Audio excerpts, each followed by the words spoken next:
It is the Riot on Radio U, 8772 Radio U, Radio U Riot on Facebook.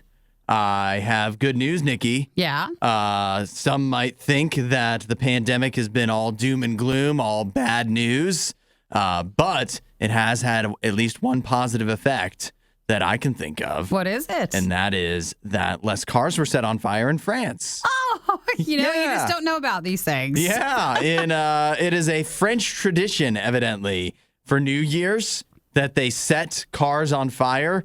I don't know if it's as much of a real tradition as it's just, something that families do together. Yeah, right. You watch the ball drop and then you set some cars on fire. So, okay, I don't know if you know the answer. So Yeah. is this you burn your own car? Oh, or no. people go on a burning car? No, it's how like in the U.S. and in other countries, if your team loses or wins in a championship, yeah, sometimes there'll be kind of what do they call it? You get rowdy. Yeah, things just get out of hand. There's cars getting tipped over, lit on fire, people dancing in the streets with their shirts off.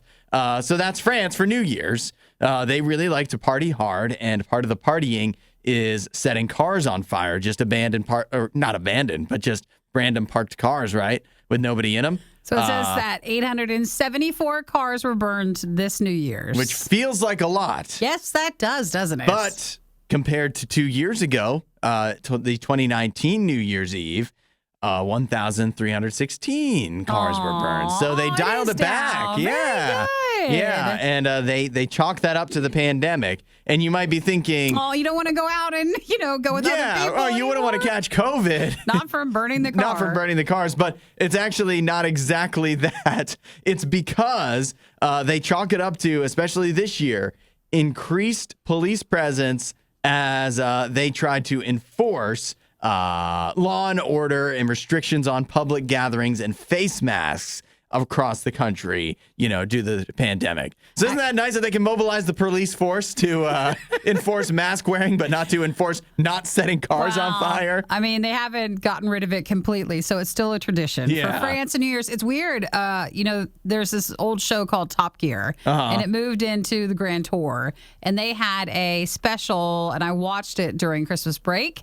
And it's about France. It's about how people treat their cars there. Yeah. And how people get together and burn and trash cars and they just don't care about their cars. Yeah. So I actually think I understand this more. Yeah, they just don't value. They don't value cars the same way. Well. And so now it makes sense, right? I would suggest that special. Name a famous French car company.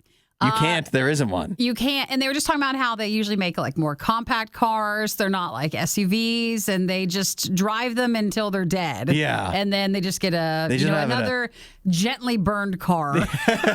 But they don't ever put too much into it. They don't have an appreciation for all that finely tuned machinery. Well, I didn't know. So in France, for New Year's, they had a less amount of cars burned, but still quite a lot more than you thought people would burn. I wonder if the tradition of the police being out on New Year's Eve will continue going forward, even after the pandemic is long gone. To bring the numbers down? Yeah, maybe they've learned something. It's Matt Carney. It's The Riot.